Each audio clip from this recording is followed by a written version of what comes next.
С добрым утром! Новый день пусть не тронет грусть и лень. Солнце в небе улыбнется, и к нам удача повернется. Вот с таких замечательных строк мы начинаем утро вторника. И действительно, так хочется, чтобы сегодня все-таки в течение дня появилось солнце. Но мне кажется, автоматически и грусть и лень как-то сойдут на другой план. И, конечно же, чтобы удача все-таки повернулась нужной нам стороной к нам, соответственно. Вот, 23 сентября на календаре, день недели вторник. Рабочая неделя набирает свои обороты. Уже второй день этой рабочей недели непосредственно происходит. И, кстати, последняя полная неделя сентября, если не ошибаюсь. Все верно. Ну и, конечно, вот сейчас, например, мне кажется, самый главный вопрос с утра, кто только открывает глаза, не который час, не который день на календаре, да, а самое главное, что у нас за окном? Что за окном? А вот давайте узнаем.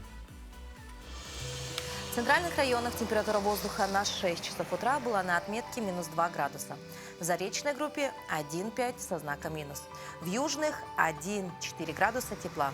В Вилюйской до плюс 3, в Нижнеленских 1,5 градуса мороза. В западных 2,8 со знаком плюс.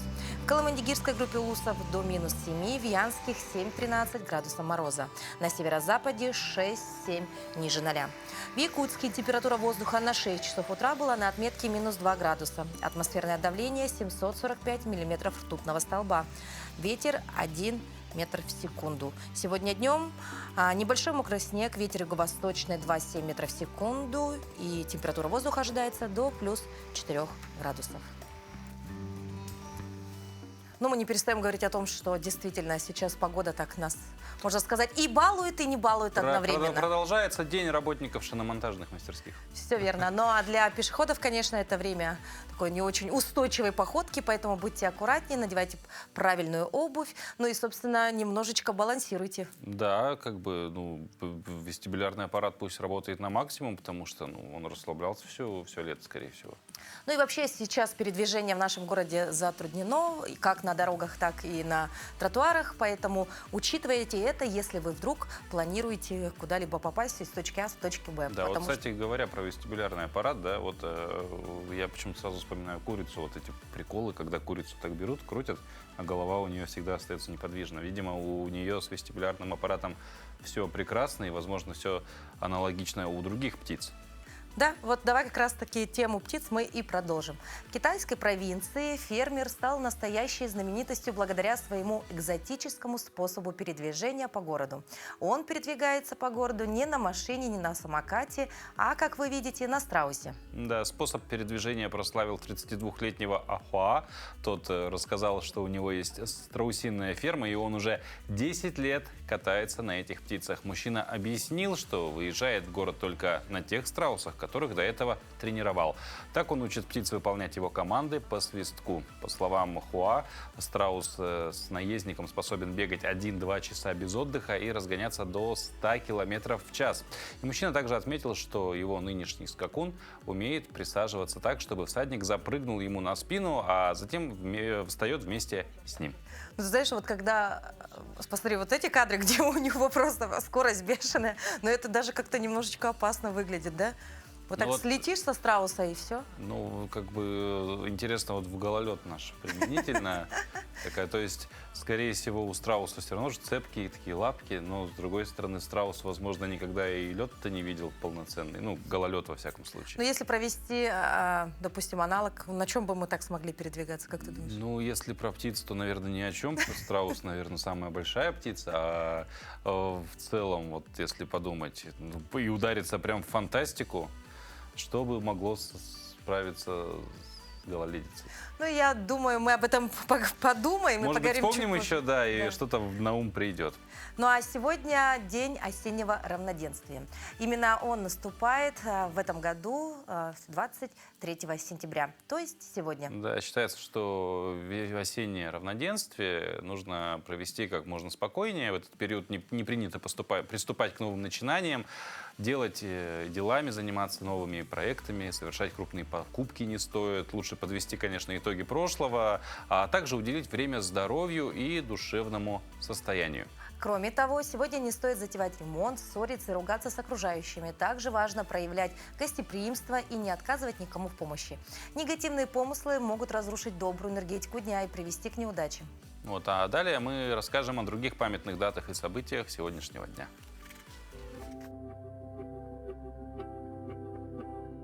На календаре 23 сентября. Сегодня Международный день жестовых языков. По народному календарю Петр и Павел – рябинники. К этому дню созревшая рябина от осенних заморозков становилась сладкой. С Петрова дня с летнего еши землянику, а с осеннего рябину, говорили в народе. Ягоды начинали заготавливать впрок, варили из них компоты, целебные квасы. Рябина считалась отличным средством против болезней и нечистой силы. Настой из нее употребляли для излечения от простуды. Этот день в истории. 23 сентября считается днем рождения жевательной резинки. В 1932 году в этот день издан декрет об объединении частей Арабского королевства, по которому государство стало называться Королевством Саудовская Аравия. В 1939 году на Всемирной ярмарке в Нью-Йорке заложена капсула времени. В 2008 году в этот день вышла в свет первая версия платформы Android. В этот день родились Надежда Кашеверова, советская кинорежиссер, заслуженный деятель искусств РСФСР. Альдо Мора, итальянский государственный и политический деятель. Людмила Крутикова-Абрамова, советский российский писатель, литературный критик, общественный деятель. Роми Шнайдер, австрийская киноактриса, звезда австрийского, немецкого, французского кино. Ирина Никифорова, актриса, заслуженная артистка Республики Саха-Якутия. Именины сегодня отмечают Андрей, Василий, Гаврил, Глеб, Евгений, Иван, Климент, Константин, Николай, Павел, Петр, Семен и Татьяна. А на очереди у нас по традиции зарядка. В различных вариантах утренняя зарядка есть во всех странах мира. Например, в Австралии она появилась в эпоху золотой лихорадки. Тогда это были очень популярные упражнения на растяжку под музыку. В Европе это наследие спартанцев, хотя у них зарядка плавно переходила в серьезный комплекс силовых упражнений.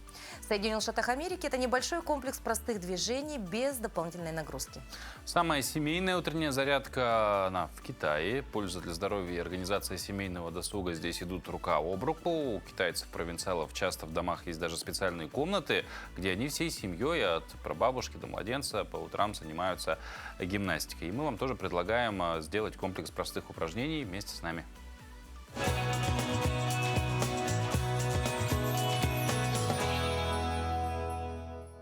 Всем доброе утро! Сегодня мы поработаем над нашей спиной, потому что здоровая спина – это прямо база. И еще немного поработаем над нашим прессом. И для этого сегодня нам понадобятся блоки и мяч. Блоки можно заменить в домашних условиях на книги, а мяч, я думаю, есть у всех, у кого есть дети. Мы укладываемся на спину, стопы подтягиваем к себе поближе, стопы у нас смотрят вперед, наружу их мы не выводим, стопы вперед. Между колен мы зажимаем мяч, берем один блок. Блок мы держим ровно над плечом, руки слегка сгибаем в локте. И локти у нас смотрят в стороны, блок между ладоней мы сжимаем.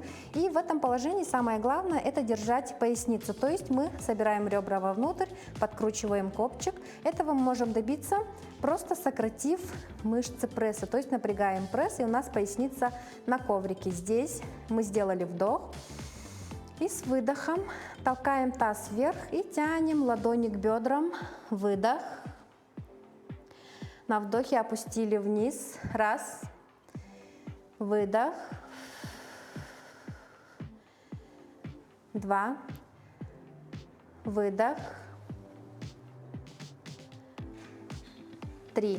Так мы делаем 5-6 повторений. И в конце мы обязательно держим статику 6 секунд. И возвращаемся в исходное положение. Оставляем в руке мячик. Мячик фиксируем под правым коленом. Левую ногу вытягиваем наверх, носок левой ноги на себя, руки в замок на затылок. У нас нога и правое бедро получается перпендикулярно по отношению к полу. Сделали вдох и на выдохе, поднимая голову грудной, левый локоть тянем к правому бедру, опуская левую ногу вниз. Раз. И на вдохе до конца опускаю локти и возвращаю левую ногу. Выдох. Два. Выдох.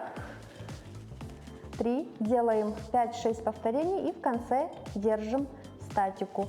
И вернулись в исходное положение, опустили ногу, опустили правую ногу. Каждый раз мы делаем повтор на другую сторону, то есть если мы сейчас держали мячик под правым коленом, то в следующий раз мы держим его под левым. Следующее упражнение. Мячик мы фиксируем между колен, поднимаем ноги до угла 90, носки тянем на себя, руки вдоль тела, ладонью вниз. Мы сильно подключаем мышцы живота, сделаем вдох. И с выдохом опускаем пятки вниз, не меняя угол 90 и не уводя поясницу в прогиб. И на вдохе медленно вернулись. Раз, выдох, два. Чем ниже мы опускаем, тем сложнее удержать поясницу без прогиба, поэтому можно работать наверху. Делаем 5-6 повторений и в конце держим статику 6 секунд. И в конце вернули ноги, опустили ноги и немного отдыхаем. Итак, мы завершили работу над нашим прессом и над нашей спиной. Сегодня был комплекс немного сложный, но нет ничего того, чего бы не смог человек. Поэтому повторяем, укрепляем мышцы живота и позвоночник. Всем пока! Что ж, зарядились энергией. Теперь пришло время узнать, что там вокруг вообще в мире происходит. Поэтому передаем слово нашим коллегам из информационной службы.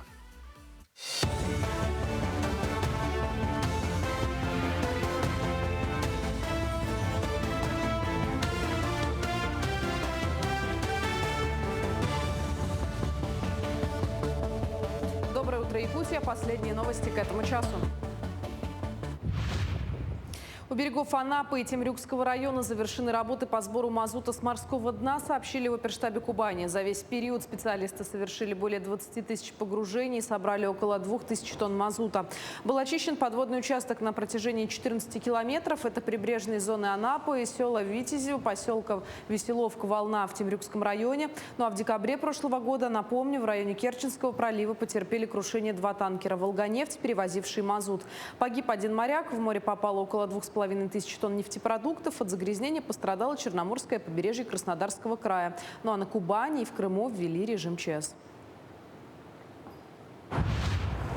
Аналитики узнали, ради какой зарплаты россияне готовы уволиться. По данным сервиса «Зарплата.ру», больше половины граждан готовы уйти с постоянной работы, если найдут альтернативный доход до 200 тысяч рублей в месяц. Большинство даже готовы освоить новую профессию, чтобы заняться тем, что им действительно интересно. Что касается подработок, то половина сограждан уже имеют заработки на стороне. Каждый второй получает на халтурах до 20 тысяч рублей в месяц. Опрос показал, что большинство граждан подрабатывают по выходным и занимаются репетиторством, торговлей, работают в такси, бьюти-сферы и курьерами. 9 образовательных зон и настоящий кластер педагогического образования. В Якутске после капитального ремонта торжественно открыли обновленное здание педагогического колледжа. В прошлом году учебное заведение стало победителем федерального проекта «Профессионалитета». Получило грант в размере 60,5 миллионов рублей на создание образовательного кластера по направлению педагогика. На выделенные средства в колледже обновлена материально-техническая база, появились новые мастерские, аудитории и лаборатории. Учебный корпус разделен на 9 зон, каждая из которых соответствует отдельным направлениям педагогической деятельности. От организации дошкольного образования и преподавания в начальной школе до цифровых компетенций, физкультурно-спортивной и музыкальной деятельности. И сегодня мы видим, как это все реализовано в новом корпусе.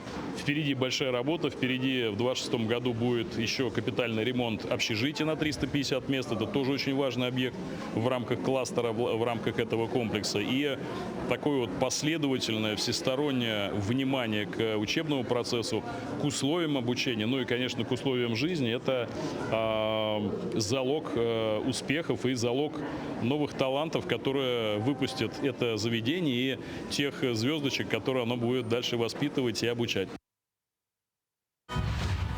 Зрителями финала Интервидения стали 4 миллиарда человек. Уникальное музыкальное шоу с дополненной реальностью. 4 миллиарда зрителей трансляции по всему миру. 500 волонтеров из 5 стран. 23 страны-участницы и только один победитель, которым стал представитель Вьетнама Дык Фук. Второе место занял трио «Ноумэйт» из Кыргызстана. Третье – певица из Катара Дана Альмир. В следующем году Интервидение пройдет в Саудовской Аравии. Очень много серьезных конкурсантов. У каждого была своя возможность на победу. Поэтому, честно говоря, я даже представить не мог, что смогу выиграть в таком масштабном конкурсе. Честно говоря, для меня было даже неожиданностью, что у меня столько здесь фанатов появилось. Это действительно для меня очень серьезный шаг в карьере. Понятное дело, за мной стоит очень большая команда. Это более 14 человек. Я не один победил, победила вся моя команда. Каждый дал какой-то совет, какую-то поддержку, необходимую мне для того, чтобы достичь победы. Подавляющее большинство россиян признались в вере в инопланетян. Существование других разумных существ во Вселенной признают 79 опрошенных ВЦИОМом. Около половины согласны с тем, что инопланетяне могут посещать Землю и находиться тут инкогнито. 36% в подобные визиты не верят. Каждый пятый считает, что инопланетяне могут находиться на Земле с дружелюбными намерениями. Каждый десятый, что пришельцы хотят захватить Землю ради ресурсов.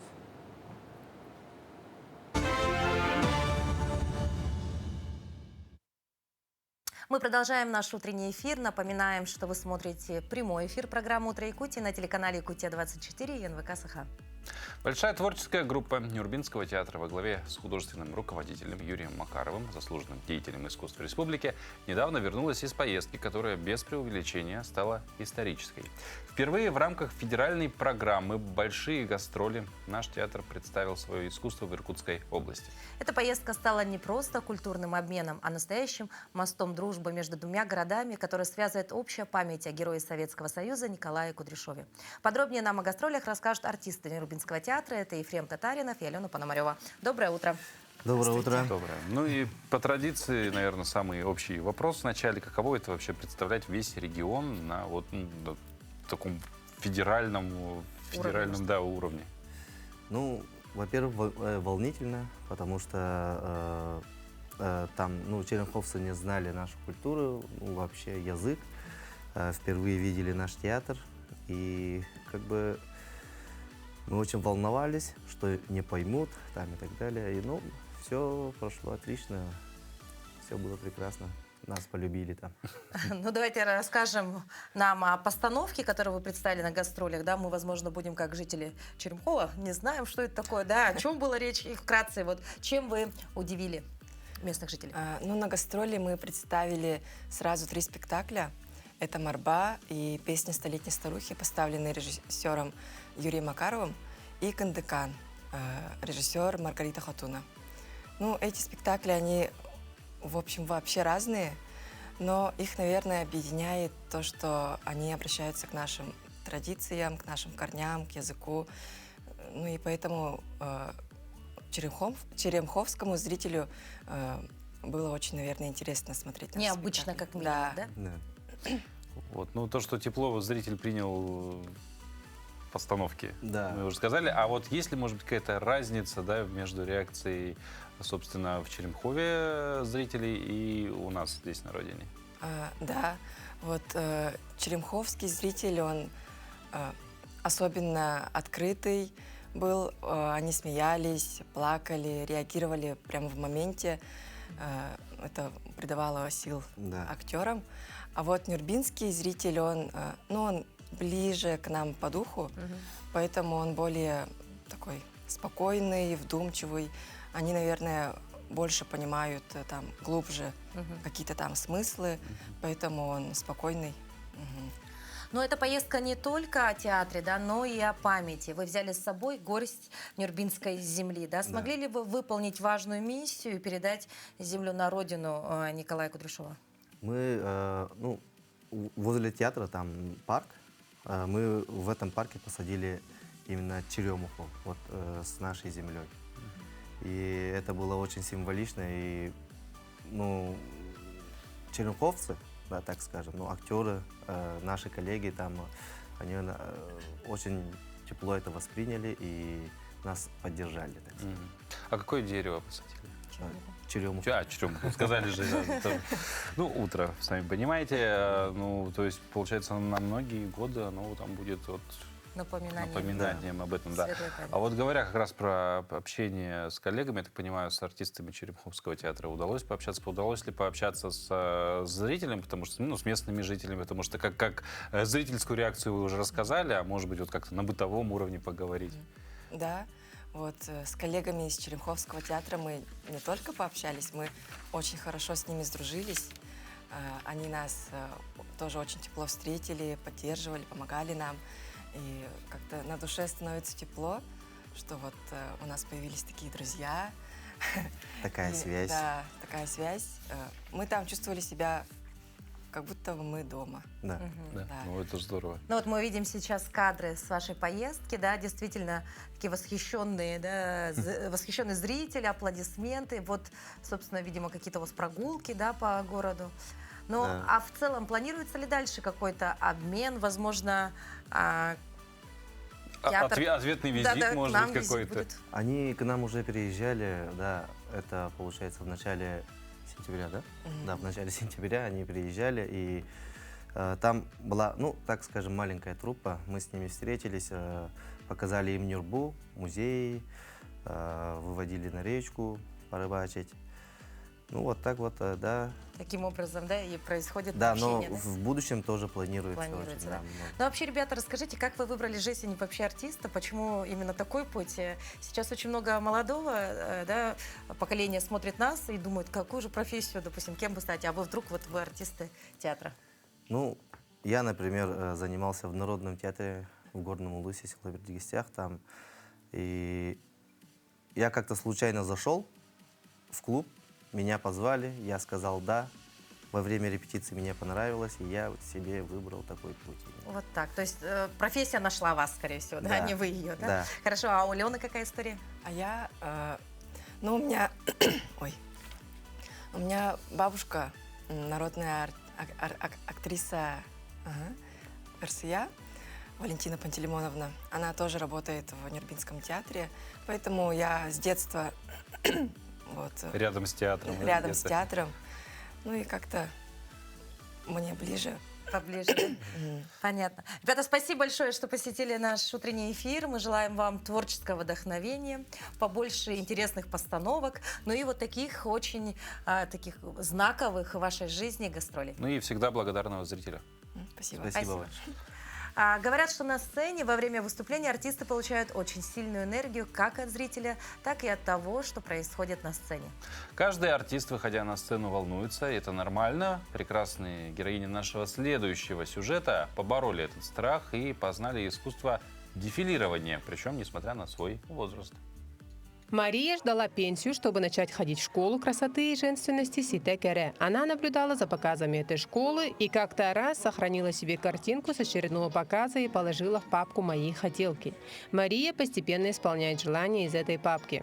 И вот пришел черед исполнения этого желания. Мне очень нравится занятие. Я пришла для того, чтобы женственность обрести. Вот пока дома сидишь на пенсии, я еще рукодельница и сижу там вышиваю. Ну, то есть осанка портится, глаза портятся. Я решила, так продолжаться не может. Чуть-чуть поменьше вышивки и побольше чего-нибудь такого красивого. И вот сейчас хожу.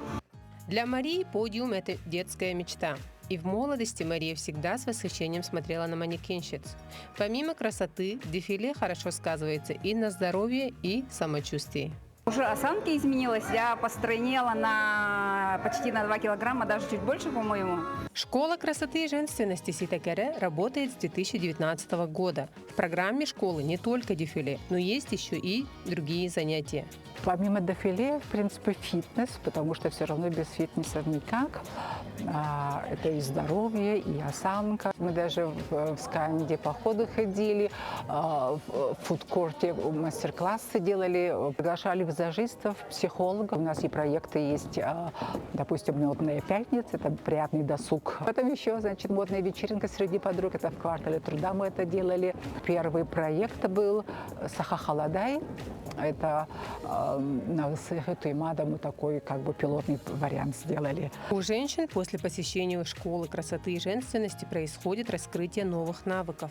Например, у одной участницы, которая до этого говорила только на русском языке, начала писать стихи на якутском языке. А другая ученица начала рисовать сюжетные мандалы. Федора Сивцева же начала заниматься травами. Она говорит, что именно занятия в школе красоты дали толчок для развития. Ведь школа красоты дает уверенность в себе. Я хожу в школе красоты и женственности Ситекере 3-й год. Мне очень нравится. Полина Нична учит нас не только ходить, и быть уверенной, раскрыться, быть женственной и любить себя. 2022 года я училась в школе травничества, но сейчас учусь. Лечебные травы, эти разные чаи. В школу красоты ходят не только из города, но и из улусов. Например, приезжали из Покровска на занятия и обратно уезжали после занятий на протяжении 5 лет. А Александра Борисова приехала из Москвы. Я являюсь организатором фестивалей фольклорных и разных. Провожу их в Москве, в Санкт-Петербурге, в Калининграде, в Нижнем Новгороде. И долгое время я здесь проводила в Якутии. Уже 10 лет был юбилей фестиваля «Северная радуга». И познакомилась с Полиной Ильиничной. Как раз на наш фестиваль пришли участвовать ее девушки с университета. Было прекрасное выступление. А мне очень понравилось. Думала, вот если бы я жила в Якутске, то я обязательно бы пошла на эти курсы, потому что это очень мотивирующие курсы, и женщины развиваются. После 50 наступает золотой период для женщины, когда уже состоялась как личность, базовые потребности закрыты, когда уже стала мамой, может даже бабушкой, и хочется перейти к красивому и счастливому долголетию. Ведь никто не хочет жить в унылом доживании. Аэлита Стручкова, Аэлита Махно, Якутск. Следует отметить, что большинство из этих прекрасных дам уже бабушки. Но в настоящее время возраст не воспринимается как период какой-то беспомощности, болезни или сидения дома. Вместо того, чтобы сидеть и вязать носочки, современные бабушки ходят, например, в походы, на различные мастер-классы, изучают иностранные языки, посещают различные курсы по получению новых знаний и навыков. Но есть такие вещи, что не заменить ничем. То, что будет всегда ассоциироваться со старшим поколением, и это чтение сказок перед сном. А ведь это нужно и можно делать в любом возрасте. Ведь в глубине каждого из нас всегда живет ребенок.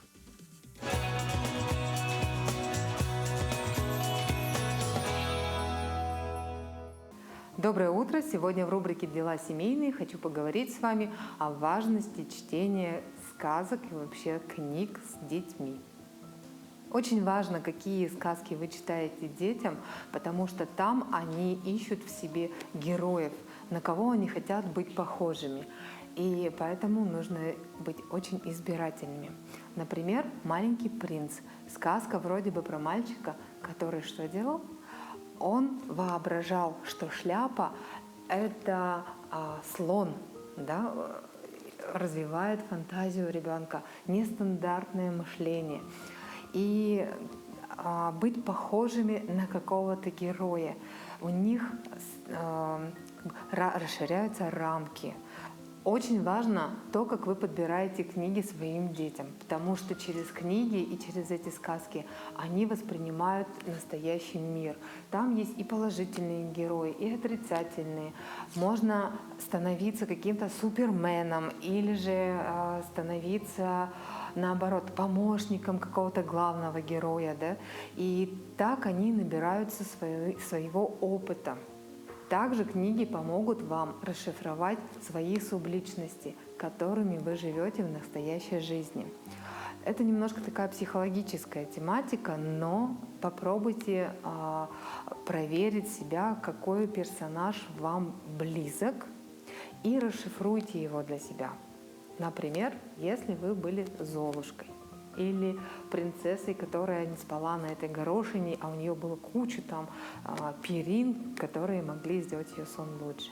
Как это сейчас на вас проигрывается? Очень много разных техник, которые вы можете сейчас, подсказывая себе через вот эти сказки, раскрыть свою личность. Также дети, когда вы читаете им книги, они примеряют на себя тех героев и могут проживать эти сценарии по этим сказкам. Поэтому важно, что мы им даем сегодня. Психологи советуют читать сказки не только детям и женщинам, а также нашему сильному полу, мужчинам. Итак, вы увидите, на кого вы опирались, когда становились взрослыми, из кого вы брали вот эти качества лидера, сильного мужчины, кем вы себя представляли в детстве, и сравнить, кто вы сегодня. И вы эти сказки, перечитав сейчас, сможете расшифровать свои какие-то убеждения, которые сидят в вас на текущий момент. Потом вы можете их снять, если этот персонаж, этот герой вам уже не нужен, он уже не дает вам какую-то опору, которую давал когда-то в детстве. Это тоже очень важно, вот, снимать те образы, на которые мы основывались через детские сказки. Поэтому прорабатывайте себя, закладывайте фундамент воображения своих детей и делайте это правильно. Что сделать утром, чтобы правильно и легко прожить день? Вопрос беспокоит каждого, кто стремится к продуктивности и результативности. Первый час после пробуждения определяет последующие.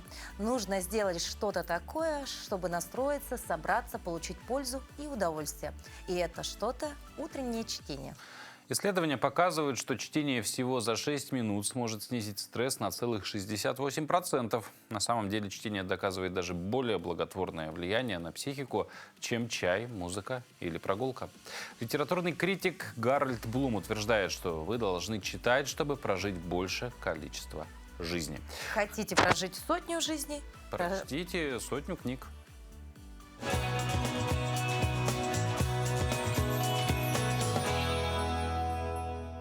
Сказки больше, чем правда. Не потому, что в них рассказывается о существовании драконов, а потому, что они говорят нам: драконов можно победить.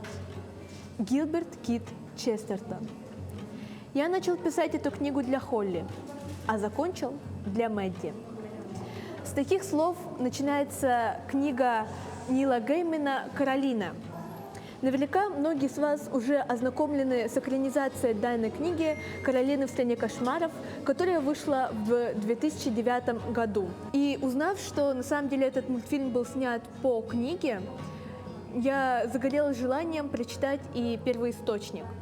Нил Гейман начал написание «Каролины» еще в 90-х годах. Начал для своей старшей дочери Холли. Но писательство затянулось, и книга вышла в свет уже в 2002 году, и закончил он ее для своей младшей дочери Мэдди. Что ж, теперь предлагаю вместе с вами погрузиться в мир истории Каролины. Каролина – это обычная девочка, переехавшая со своими родителями в новый дом. Каролина первые 2 недели просто исследовала окружение и привыкала к нему. Исследовала сад, нашла камень, похожий на лягушку, и жабу, точно как булыжник. Когда ей стало совсем скучно, стала пересчитывать окна и двери в доме. Дверей оказалось 14. 13 из них ничем не отличались. Обычные двери, которые открываются и закрываются. Но вот 14-я – большая, коричневая деревянная дверь.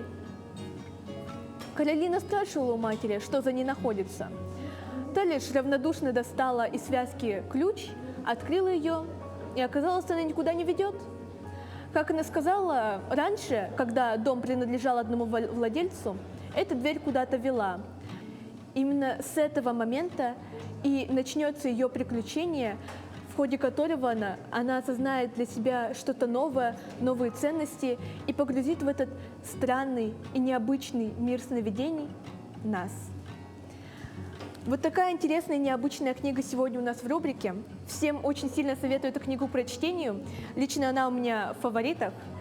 И на такой ноте хотела бы закончить рубрику. Спасибо всем большое за внимание и до скорых встреч! 17 финалистов первого мирнинского конкурса «Гамзатовские чтения» продекламировали строки советского поэта в Центральной районной библиотеке. Лучшим достались памятные призы.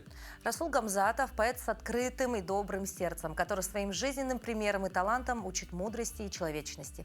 Его поэзия облагораживает душу и призывает делать добро, и именно его оставлять грядущим поколениям. Подробнее в материале наших коллег.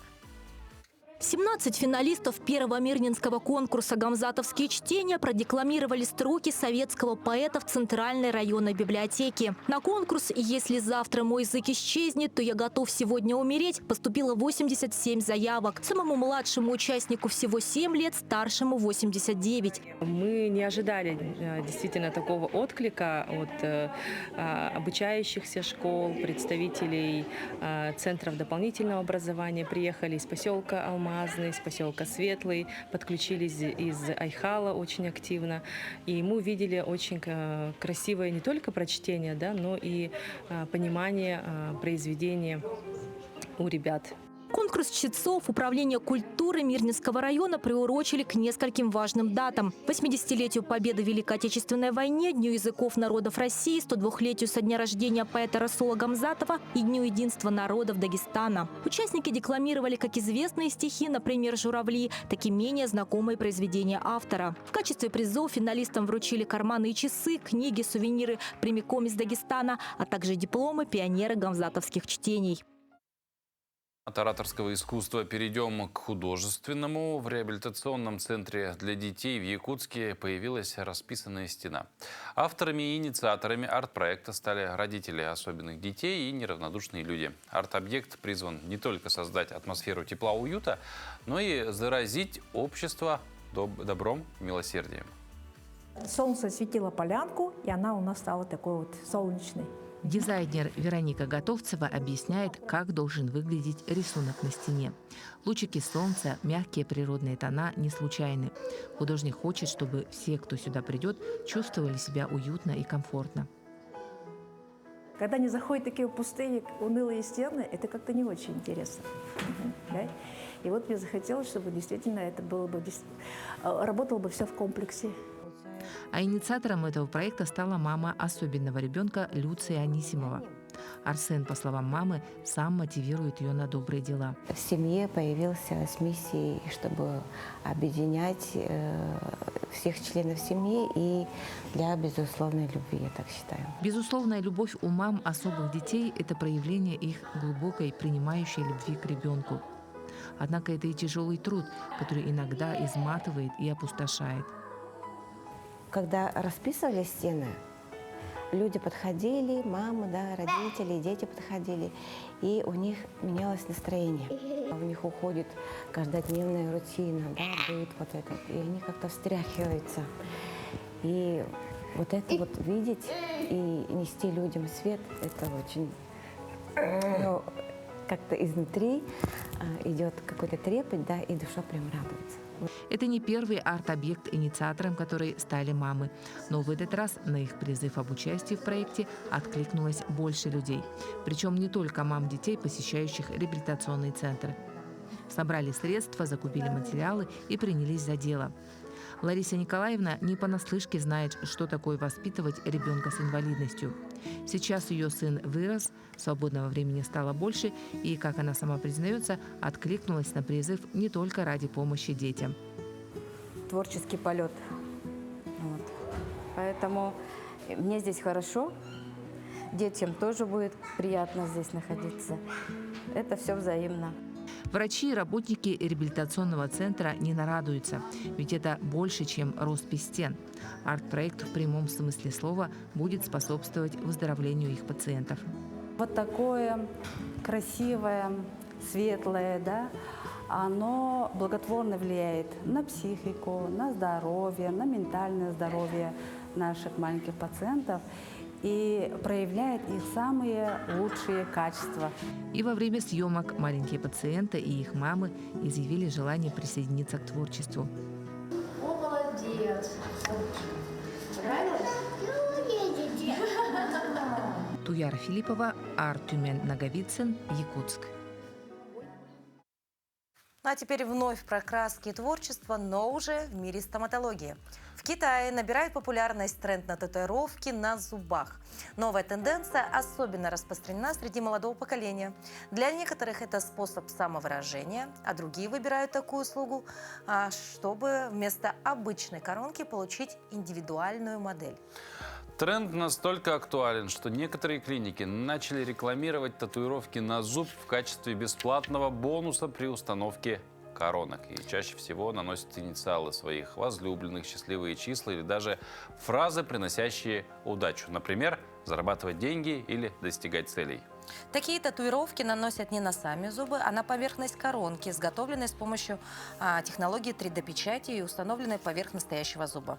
В отличие от обычных татуировок на коже, такие татуировки можно заменить, просто сменив коронку. Впрочем, некоторые врачи предупреждают, что такая татуировка может снизить прочность коронки и ускорить ее износ. Если честно, не знаю, смогла ли я сделать что-нибудь подобное, потому что по мне так это немного, странновато, как минимум, и это выходит за рамки моих норм и понятий. Я вот не знаю, прокалываются уши людьми. По сути, это тоже в какой-то степени противоестественный процесс, потому что создается непредусмотренное отверстие в кожном покрове. Но, это теперь норма. Поэтому, странно, непонятно, но тем не менее, вроде бы ничего плохого нет, кроме того, что, специалисты говорят, что это может на прочности сказаться. То есть, здесь надо думать, все это к тому, что почему бы нет, если это красиво, это же можно тоже эстетично, красиво сделать. Я бы сказала, по мне, так это даже немного неэтично, ведь нормы поведения, каноны могут меняться со временем. Иногда общественные ожидания и нормы изменяются вследствие, допустим, технологических инноваций, социальных движений или глобализации. Однако, несмотря на изменения, основные принципы уважения и вежливости остаются актуальными всегда. На очереди наша постоянная рубрика «Этикет». Доброе утро, дорогие друзья! Сегодня мы снова рассмотрим несколько правил этикета, а именно обращение с салфетками. У нас на столе представлена такая вот красивая салфетка из ткани, мы видим, она сложена, не мешает нашему общению с окружающими, поэтому убирать ее не надо. Салфетка кладется на колени, когда подают блюдо. Как правило, это достаточно сложно угадать, оно происходит немножко неожиданно. Подают сначала напитки, потом берем салфеточку и кладем аккуратно ее на колени, конечно. То есть мы ни в коем случае не заправляем ее в ворот, не обвязываем ее, как в детстве, а кладем на колени. То есть она предназначена для того, чтобы мы не запачкали свой красивый костюм, чтобы крошки нам не летели на колени, чтобы она лежала на коленях.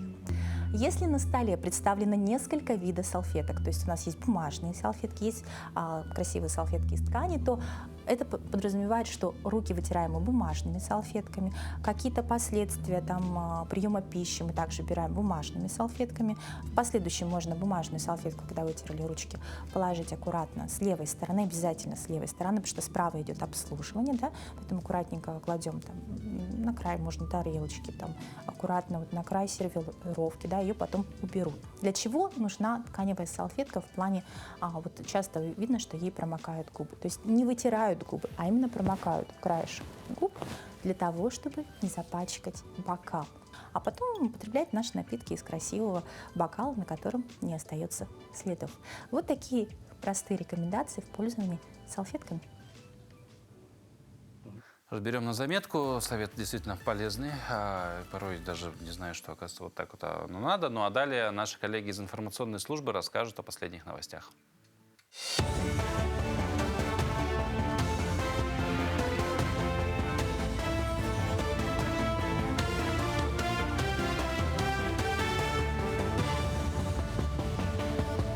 Мы продолжаем освещать самые заметные события. Доброе утро.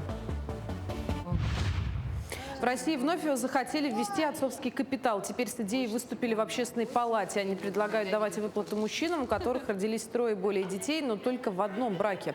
Платить собираются более 1 миллиона рублей. В ведомстве считают, что отцовский сертификат поддержит мужчин и их роль, потому что на них в многодетных семьях ложится основная финансовая нагрузка.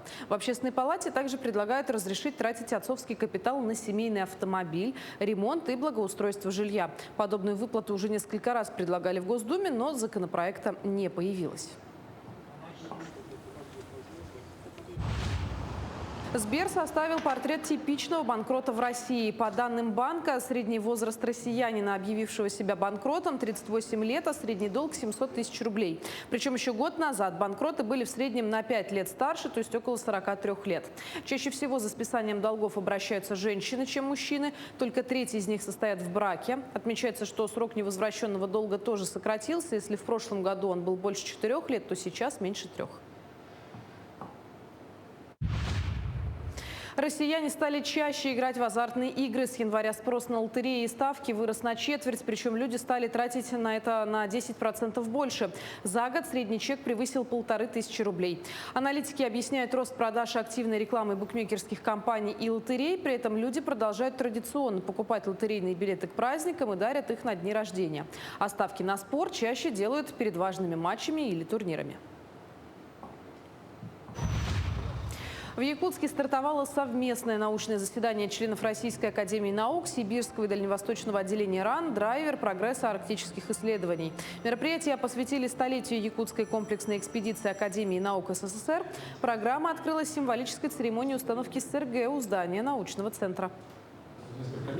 Сегодняшнее мероприятие оно имеет очень большое значение в налаживании взаимодействия между двумя крупнейшими региональными отделениями Российской академии наук, Дальневосточным и Сибирским. Собственно говоря, мы сегодня будем слушать ведущих экспертов в самых различных областях. Спектр рассматриваемых вопросов будет очень большой. Он включает и естественно-научные проблемы, проблемы изменения климата, и в том числе и проблемы, связанные со здоровьем человека.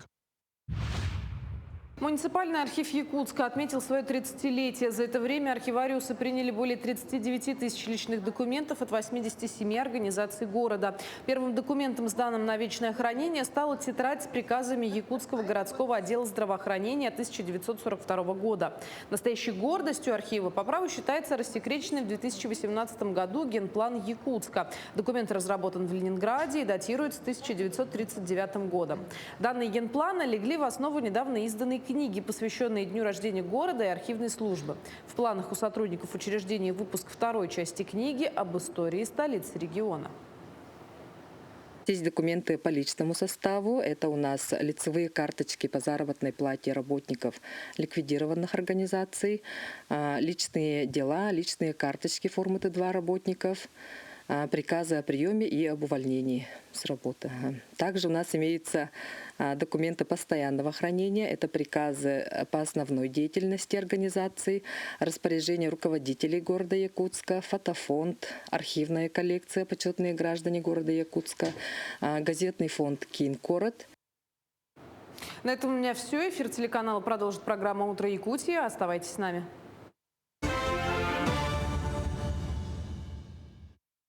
В Якутске 16 сентября прошла презентация уникального фильма «Альманаха. Мозг. Традиция. Мечта».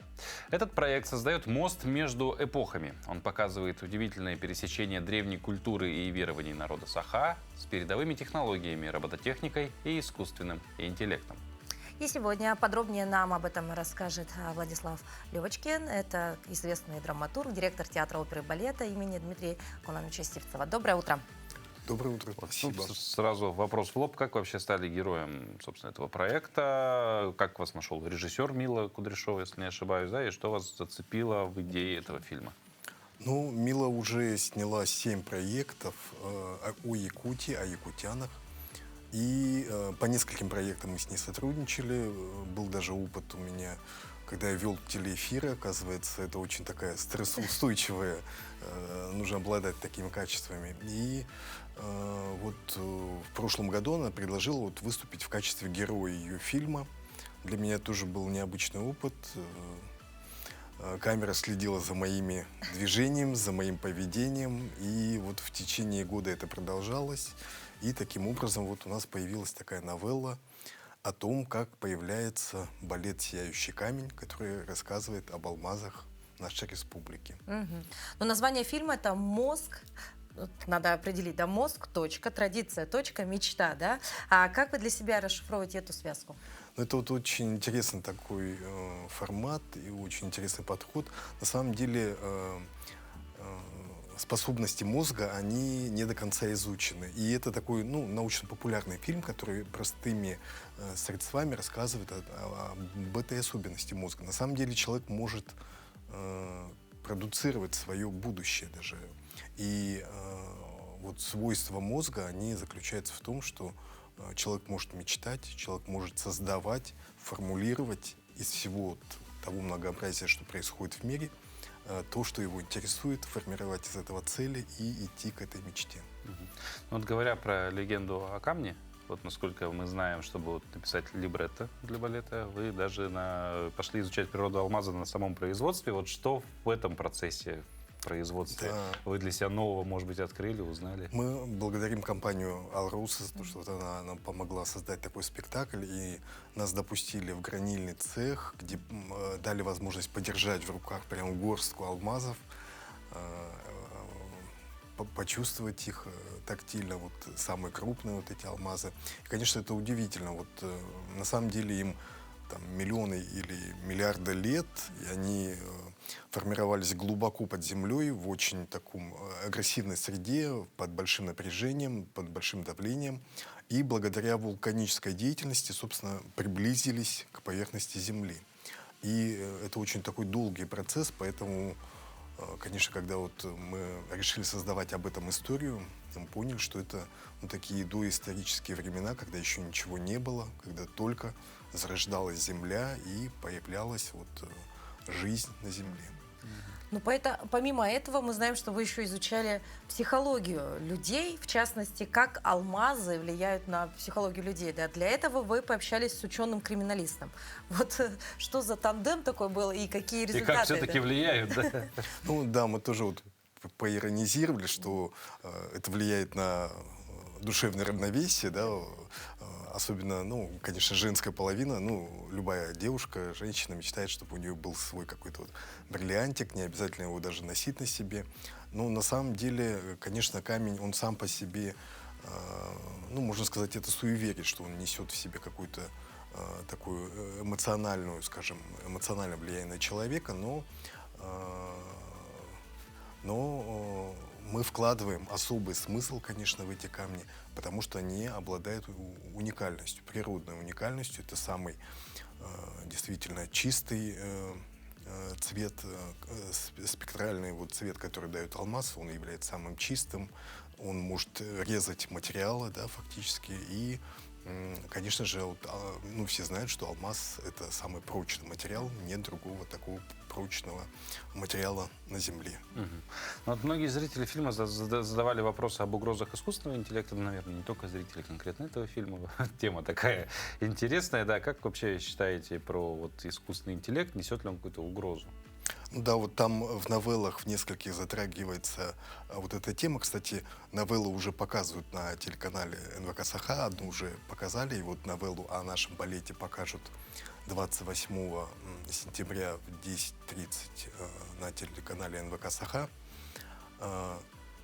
Искусственный интеллект, вот многие зрители, потому что были показы в разных городах, в Новосибирске, в Москве, в Санкт-Петербурге, многие спрашивали, вот действительно, вот вы творческие люди, обращаясь к нам, задавали вопрос, боитесь ли вы искусственного интеллекта? Ну, искусственный интеллект, конечно, на том этапе, как он сейчас развит, наверное, пока что еще угрозы не представляет, и в любом случае это инструмент, и его можно использовать как во благо, так и во вред. Полностью доверять ему, опираться на него, конечно же, невозможно. Он наш помощник, мы можем пользоваться его возможностями, но, конечно же, то, что делает искусственный интеллект, всегда должен проверять человек. Как ни крути, да? Потом мы уже видели один кинофильм, к чему привело, когда не проверяли. А в ходе съемок сбылась мечта многих поколений артистов балета. Наш национальный балет получил 3 золотые маски. Вот расскажите об этих эмоциях и впечатлениях. Конечно, когда создавался фильм, не было понимания, что мы будем подаваться на золотую маску, что будет такой успех. Но вот когда ты, видимо, не сам просто мечтаешь, да, а когда ты стараешься воплотить мечты других людей, которые вокруг тебя, с которыми ты вместе работаешь, что Вселенная помогает этому, да. И как-то так вот получилось, что вот этот проект, он нам тоже как-то притянул какую-то такую энергетику, которая позволила нам вот добиться такого вот невероятного успеха. Конечно же, это большой труд наших артистов балета, которые отдают полностью себя этому благородному, высокому искусству. И конечно, мы счастливы, что мы смогли вот добиться такого результата. И фактически это на самом деле единственная возможность была получить сразу 3 номинации за спектакль, поскольку сейчас положение поменялось. Но все вот так вот совпало, что именно в этом году у нас это удалось. Здорово. Как бы это прям, ну, это же знаковое событие. Да. Но если все-таки мы поговорим о том, да, о зрителе, вот и обратимся к зрителю, если вот кто должен прийти посмотреть этот фильм, допустим, да, ну либо, допустим, чуть позже, может о нем задуматься, да, вот какой человек? Возможно, может быть, возраст, поколение, какие-то жизненные Целевая принципы. аудитория Да, этих да, новелл, да. наверное. Ну, на самом деле, для широкого круга зрителей, те, кто, допустим, интересуется якутской культурой, поскольку здесь как раз-таки такая взаимосвязь, идет противопоставление вот нашего мира, где мы привыкли опираться на традиции, где мы создаем то, что касается нашего самоосознания, стараемся воплотить в наших произведениях. И высокотехнологичный мир больших городов, такой. да, новые технологии, современные какие-то прорывные технологии, возможности. И каким образом вот эти два мира пересекаются и могут быть вместе. Владислав, спасибо большое за то, что посетили наш эфир. Мы желаем вам хорошего, продуктивного рабочего дня. Да. Ну, вам, дорогие зрители, желаем, конечно же, отличного дня. Завтра вновь увидимся. До новых встреч. Всего доброго.